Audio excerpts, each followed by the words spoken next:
ओम ज्ञानतिमिरान्धस्य ज्ञानञ्जनशलाकया चक्षुरुन्मीलितं येन तस्मै श्रीगुरवे नमः।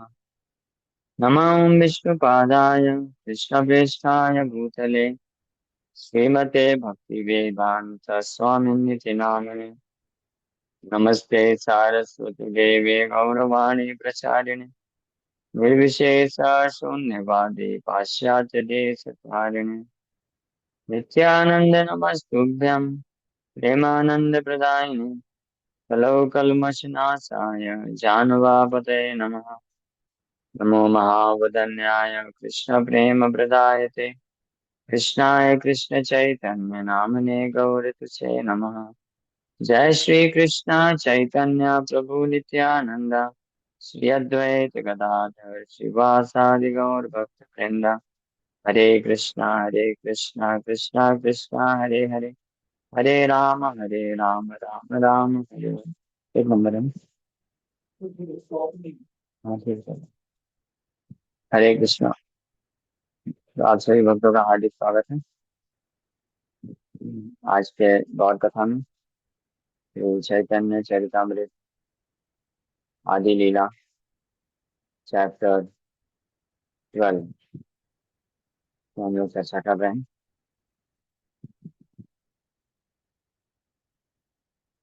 तो श्री अद्वैत आचार्य के शाखाओं का वर्णन चल रहा था। इसको अभी यहाँ तक चर्चा किए थे। आचार्य आर्यपुत्र श्री बलराम आर्यपुत्र स्वरूप शाखा जगदीश नाम। तो अद्वैताचार्य के 6 पुत्र हुए। उनमें से 3 जो श्री चैतन्य महाप्रभु के भक्त थे वो मुख्य शाखाएं हुई और वो ओरिजिनल जो है फॉलोवर हुए श्री चैतन्य महाप्रभु के अद्वैताचार्य के। बाकी 3 जो चैतन्य महाप्रभु को नहीं माने या अद्वैताचार्य के आदेशों के विपरीत जाति थी तो वो मायावादी कहलाए।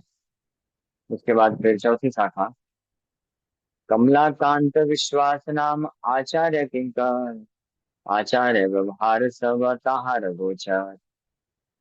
अद्वैत Acharya very confidential servant named Kamalakanta Vishwas knew all the dealings of Advaita Acharya. तो अद्वैताचार्य के एक बहुत ही कॉन्फिडेंशियल सर्वेंट हुए जिनका नाम था कमलाकांत विश्वास जी। अद्वैताचार्य के बारे में सब कुछ जानते थे। मीन्स उनके भाव को जानना, उनके उद्देश्य को जानना, उनके उद्देश्यों को आदेशों को जानना। काफी confidential servant. So the name Kamalakant mentioned in the Adi Leela and the name Kamalakant mentioned in the Madhya Leela both refer to the same man. Kamalakant, a very confidential servant of Lord Chaitanya Mahaprabhu, born in a Brahmin family, engaged in the service of Sri Advaita Acharya as his secretary. When Paramananda Puri went from Navdeep to Jagannath Puri, he took Kamalakant Vishwas with him, and they both went to see Lord Chaitanya at Jagannath Puri. So, it is mentioned in the Madhya Leela that one of the devotees of Lord Chaitanya, the Brahman Kamalakant, went with Paramanand Puri to Jagannath Puri. तो अद्वैताचार्य के बहुत ही confidential servant है परमानंद पुरी में, परमानंद विश्वास, कमलाकांत विश्वास। और वो उनके सेक्रेटरी थे अद्वैताचार्य के, ब्राह्मण परिवार से।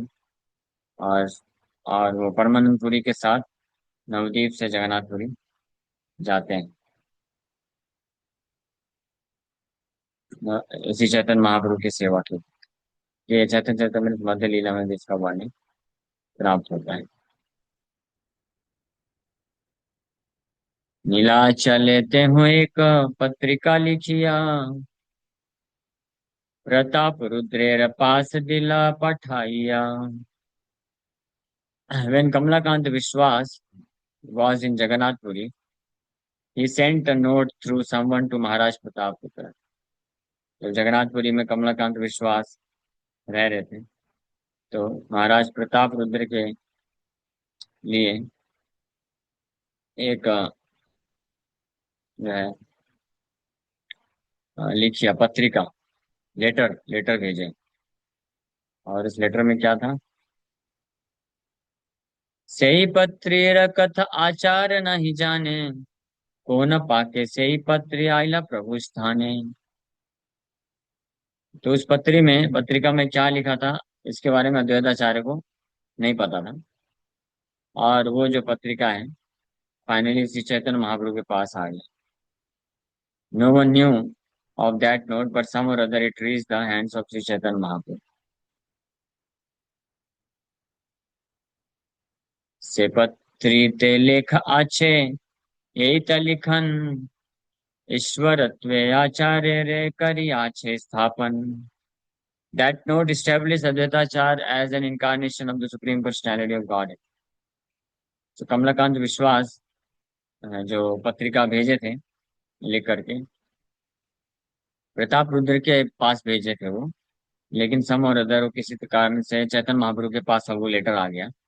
और उसमें कमलाकांत विश्वास अद्वैताचार्य को परम भगवान के रूप में स्थापित करते हैं। किंतु तार दैवे किच्छु हैया छे ऋण, ऋण शोधी बारे चाही टांका सततीन।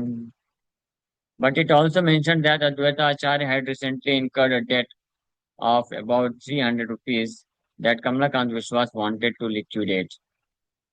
तो उस पत्रिका में ये भी वर्णन था कि अद्वैताचार्य, एक तो ये वर्णन था कि अद्वैताचार्य भगवान के अवतार हैं, और साथ ही साथ में ये भी वर्णन था कि उनको अद्वैताचार्य का ऋण है 300 रुपए का, जो कमलाकांत विश्वास चाहते हैं कि उसको पूरा किया जाए और ऋण को उतारा जाए। ये पत्रिका कमलाकांत विश्वास प्रताप रुद्र राजा के पास भेजे थे कि राजा को ये जानना चाहिए कि भगवान जो है अद्वैताचार्य के रूप में आए हैं और वो लीला कर रहे हैं। तो किसी कारणवश उनका ऋण है 300 रुपए का, उसको राजा को हैंडल करना चाहिए। इस उद्देश्य से वो राजा के पास लेटर लिखे, लेकिन वो लेटर श्री चैतन्य महाप्रभु के हाथ लग गया। पत्र पढ़िया प्रभु रमने हईला दुख, बाहिरे हासिया किछु बले चंद्रमुख। तो जब लेटर पढ़े चैतन्य महाप्रभु तो उनको बहुत दुख हुआ। उनको क्यों दुख हुआ? क्योंकि पत्रिका में अद्वैताचार्य को ऋण है ऐसा करके बताया गया है, और उस ऋण के लिए कमलाकांत विश्वास जो है एक राजा से भिक्षा मांग रहे हैं, डोनेशन की याचना कर रहे हैं। तो इसलिए दुख हुआ महाप्रभु को, क्योंकि अद्वैताचार्य भगवान के अवतार है। लेकिन वो कुछ बोले नहीं, केवल स्माइल की। और स्माइल करते हुए, सॉरी, ही स्पोक, वो दुख को बाहर से प्रकट नहीं किए लेकिन स्माइल करते हुए कुछ बोलते हैं। आचार्य रे स्थापी आछे करिया ईश्वर, इथे दोष नहीं आचार्य दैवत ईश्वर। तो चैतन्य महाप्रभु बोलते हैं कि कमलाकांत विश्वास, he has established Advaitacharya as incarnation of the supreme personality of Godhead. There is nothing wrong in this, for he is indeed the Lord himself. तो महाप्रभु बोलते हैं कि कमलाकांत विश्वास ने इस लेटर में अद्वैताचार्य को परम भगवान के अवतार के रूप में स्थापित किया है। इसमें कुछ भी गलत नहीं है, क्योंकि अद्वैताचार्य भगवान के अवतार हैं। लेकिन दुख वाली बात क्या है? ईश्वरे दैन्य करी करिया छे भिक्षा, अतएव दंड करी कराई व शिक्षा। But he has made the incarnation of God at a poverty-stricken beggar. Therefore, I shall punish him in order to correct him. तो महाप्रभु इसलिए गुस्सा हो गए, दुखी हो रहे थे कि अद्वैताचार्य भगवान महाविष्णु के अवतार हैं। ये तो अच्छी बात उन्होंने बोला, उनके सर्वेंट कमलाकांत विश्वास ने। लेकिन उनको ये भगवान के अवतार को एक गरीब दैन्य बेगर भिक्षुक के रूप में प्रस्तुत किया है। इसलिए मैं उसको सुधार करने के लिए उसको पनिशमेंट दूंगा, दंडित करूंगा। तो प्रभुपाद जी तात्पर्य में लिख रहे हैं कि ऐसे मायावादी लोग ऐसे ही करते हैं। कुछ मायावादी हैं जो भगवान नारायण को दरिद्र नारायण बोल देते हैं, कुंवर नारायण। तो वो लोग इसी प्रकार से भगवान के द्वारा दंडित होते हैं। नारायण इज नेवर दरिद्र। मेरे ख्याल से आप समझ गए होंगे कौन है वो मायावादी सन्यासी। बहुत फेमस सन्यासी है, पूरे विश्व में भी फेमस हो गए, बहुत बड़ा बड़ा प्रवचन भी किए। लेकिन दुर्भाग्यवश वो भगवान नारायण को पहचान नहीं पाए, और सबको नारायण समझते हुए बोले, जो गरीब व्यक्ति होता था, भिखारी होता था, उसको बोलते थे ये दरिद्र नारायण, कुत्ते को कुत्ता नारायण, गधे को गधा नारायण, और गरीब को गरीब नारायण, सब नारायण। इस प्रकार से भगवान की जो पोजीशन है, वास्तविक स्थिति है सुप्रीम कंट्रोलर के रूप में, उसको कम आकलन करके कुछ मायावादी लोग ये कार्य करते हैं। तो महाप्रभु इतने क्रोधित हो गए कि वो अद्वैताचार्य के सर्वेंट को भी देने के लिए तैयार हो गए, क्योंकि वो अद्वैताचार्य की जो महिमा है उसको कम आकलन कर रहे हैं। उनको दैन्य भिक्षुक, गरीब भिक्षुक बना दिया। हालांकि जानते हैं कि अद्वैताचार्य भगवान के अवतार है, लेकिन फिर भी वो राजा को लेटर लिख रहे हैं कि अद्वैताचार्य भगवान के अवतार हैं, आप इनका 300 रुपए का ऋण उतारिए, कि ये उचित नहीं है। तो महापुरुष इसलिए दुखी हो गए, दंडित करने का निश्चय ले लेते हैं। To describe a man as an incarnation of God or Narayana, and at the same time present him as poverty stricken is contradictory, and it is the greatest offense.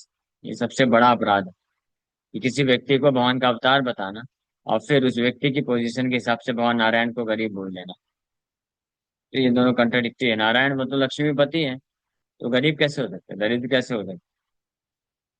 So the Mayavadi philosophers engaged in the missionary work of spoiling the Vedic culture by preaching that everyone is God, describe a poverty-stricken man as Daridra Narayan or poor Narayan.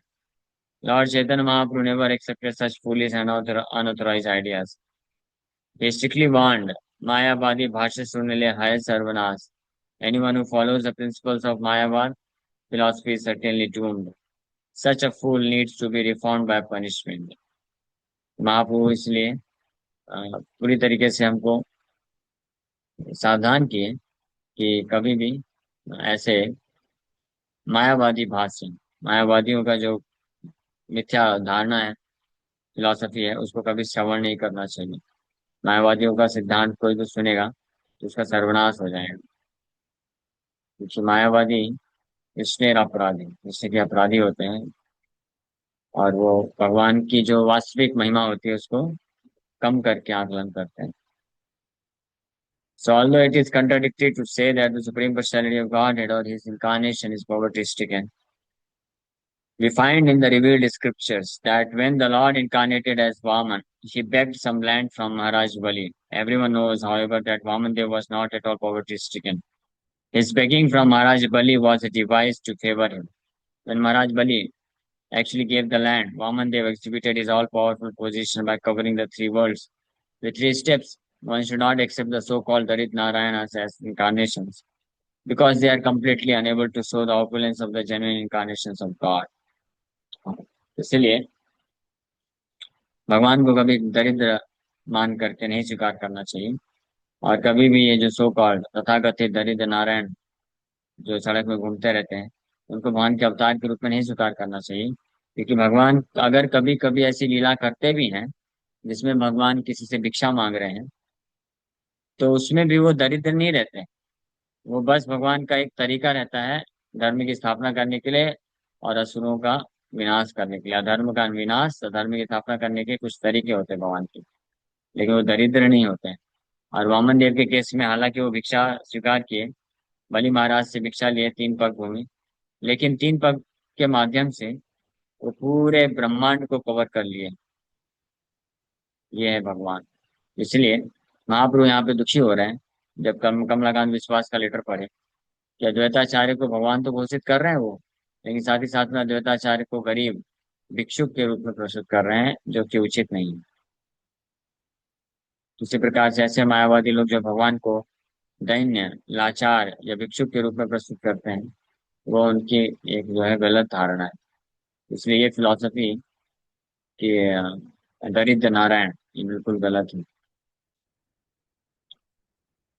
गोविंदेर आज्ञा दिला यहाँ आजी है ते, बाउलिया विश्वास एथा न Divya आसीते। The Lord ordered Govinda, from today on, do not allow that Bauliya Kamlakant Viswas to come here. क्या दंड दिए? अपने सर्वेंट गोविंद को बोल दिए कि आज के बाद वो पागल कमलाकांत विश्वास को यहाँ पे आने की अनुमति मत देना। So the Bauliyas or Bauls are one of the 13 unauthorized sects that pass as followers of Chaitanya Mahaprabhu. तो बाउल करके बाउल संप्रदाय भी होते हैं। 13 प्रकार की अप्रामाणिक संप्रदाय को भी बाउल बोला जाता है।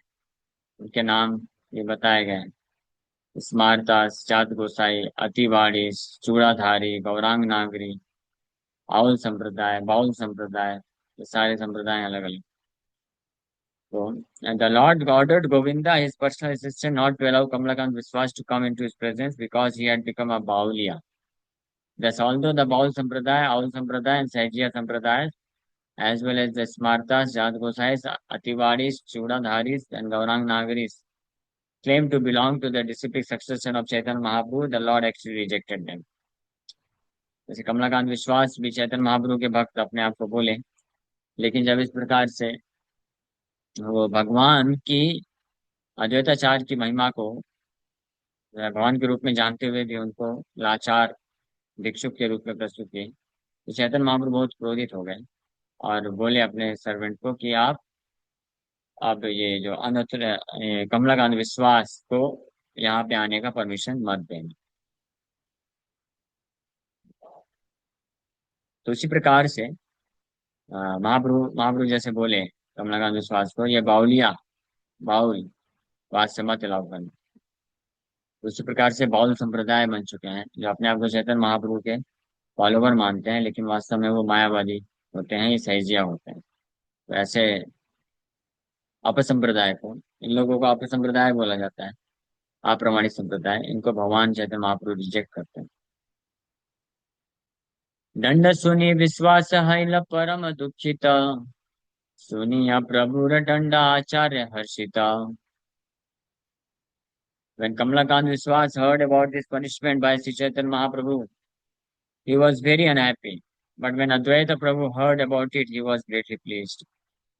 जब कमलाकांत विश्वास श्री चैतन्य महाप्रभु के द्वारा इस दंड को सुने तो वो बड़े ही दुखी हो गए। लेकिन अद्वैत आचार्य जब ये दंड सुनते हैं तो बहुत प्रसन्न थे कि कैसे चैतन्य महाप्रभु कमलाकांत विश्वास, जो कि एक गलत विचारधारा को अंगीकार कर रहे हैं, उससे करेक्ट करने के लिए उनको दंड दे रहे हैं। In the Bhagavad Gita, the Lord said, Samoham sarvabhuteshu name dveshvasti na priyaha. I envy no one, nor am I partial to anyone. I am equal to all. Gita के 9वें अध्याय के 29वें श्लोक में भगवान बोलते हैं कि मैं किसी से ईर्ष्या नहीं करता हूँ और ना ही मैं किसी के प्रति पार्शियल हूँ। मैं सबके प्रति बराबर हूँ, इक्वल हूँ। लेकिन द लॉर्ड ये भजन्ति तो माम भक्त्या मयि ते तेषु चाप्यहम्, भगवान ये भी बोलते हैं, बट जो मेरा भजन करता है प्रीति पूर्वकम, तो मैं उसके प्रति स्पेशली फेवर्ड हो जाता हूँ। इसलिए भगवान है तो इम्पार्शियल, बट भगवान इम्पार्शियली पार्शियल। इम्पार्शियली पार्शियल मतलब भगवान इस बात में पार्शियलिटी नहीं करते हैं कि कौन उनका भक्त बन सकता है और उनकी पार्शियलिटी को प्राप्त कर सकता है। पार्शियलिटी, भगवान की पार्शियलिटी को प्राप्त करने का शुभ अवसर, सौभाग्य प्राप्त करने का जो सौभाग्य है, उसमें भगवान की कोई पार्शियलिटी नहीं। उसके लिए इम्पार्शियल मतलब कोई भी भगवान का भक्त बन सकता है, तो भगवान उसके प्रति भी पार्शियल हो जाए, ये कहने का। चाहे असुर हो, दानव हो, मनुष्य हो, कोई भी क्यों ना। इसलिए भगवान बोले समोहम सर्वभूतेषु, मैं सभी जीवात्माओं के प्रति समान हूँ। मेरे को किसी से द्वेष द्वेष ईर्ष्या या किसी से विशेष प्रेम नहीं है। लेकिन ये तो भजनते माम भक्त्या मयि ते चाप्याम, लेकिन जो मेरा भजन करते, मेरा सेवा करते शुद्ध भाव से, मैं उनको भी रेसिप्रोकेट करता हूँ। Since everyone, supreme personality of God being equal to everyone, no one can be his enemy, nor can anyone be his friend. Since everyone is a part or son of the supreme personality of Godhead, the Lord cannot be partial and regard someone as a friend and someone as an enemy. तो हालांकि हर कोई, हर जीवात्मा भगवान का अंश है, लेकिन भगवान किसी के प्रति पक्षपात नहीं करते हैं, पार्शियलिटी नहीं करते हैं। सबको, भगवान कभी ऐसा नहीं करते हैं कि किसी को अपना मित्र बना लें और किसी को शत्रु स्वीकार करें। हाँ, जैसे जनरली ये सोचा जाता है कि भगवान देवताओं के प्रति पार्शियल हैं और असुरों राक्षसों के प्रति जो है अत्याचार करते हैं, उनका साथ नहीं देते, देवताओं का पक्ष करते हैं, पक्ष लेते हैं, पक्षपात करते हैं भगवान। लेकिन ऐसा नहीं है, क्योंकि ऐसे अनेकों एग्जाम्पल हैं जिसमें अगर कोई असुर होता है और वो भगवान का शुद्ध भक्त बन जाता है, तो भगवान उसका भी पार्शियलिटी, उसका भी, उसको भी पार्शियल होते हैं उसके प्रति, उसका भी पक्ष लेते हैं। हाँ। और और जो है देवता जो वो असुर को या शुद्ध भक्त को कोई परेशान करता है तो उसका वध कर देते हैं। जैसे प्रहलाद महाराज, हालांकि वो असुर परिवार में जन्मे, लेकिन भगवान के शुद्ध भक्त होने के कारण भगवान उनको सुरक्षा देने के लिए प्रकट हो।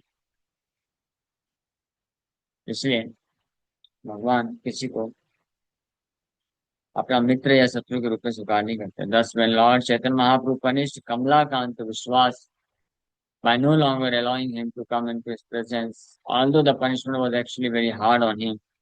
Sri Advaita Prabhu, understanding the inner meaning of such punishment, was happy because he appreciated that the Lord had actually favored Kamalakant Vishwas. हालांकि अपेरेंटली बाहरी रूप से ऐसा लग रहा था कि भगवान चैतन्य महाप्रभु कमलाकांत विश्वास को पनिशमेंट, दंडित दे रहे हैं, दंडक दे रहे हैं, उसको अलाउ ना करके, परमिशन ना दे करके कि वो भगवान के पास आए। लेकिन अद्वैत आचार्य प्रभु समझ गए इसका इनर मीनिंग, इस प्रकार के दंड का वास्तविक गहरा अर्थ है। वो जान गए और वो अप्रिशिएट किए कि भगवान वास्तव में कमलाकांत विश्वास के ऊपर कृपा की है। इससे अद्वैत आचार्य दुखी नहीं हुए, वो सुख में थे। Therefore, he was not at all unhappy.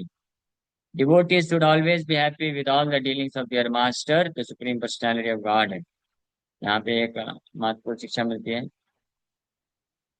जो भक्त होते हैं उनको हमेशा अपने स्वामी, मास्टर, भगवान, भगवान हमारे परम स्वामी, तो उनके उनके साथ जो भी डीलिंग होती है, जो भी आदान प्रदान होता है, उसके प्रति हमेशा भक्तों को खुश रहना चाहिए। भगवान को कभी दोष नहीं देना चाहिए या भगवान से कभी डिमांड नहीं करना चाहिए।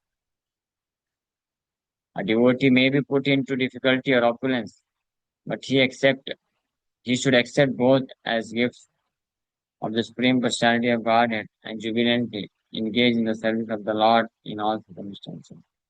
तो भगवान के द्वारा जो भी मिलता है, डिफिकल्टी या ऐश्वर्य, उसको भक्त दोनों को ही गिफ्ट के रूप में स्वीकार करना चाहिए और बड़े आनंद पूर्वक भगवान की सेवा में लगे रहना चाहिए। नेक्स्ट हम लोग कल चर्चा करेंगे, अभी समय हो गया, तो विराम करते हैं। हरे कृष्णा।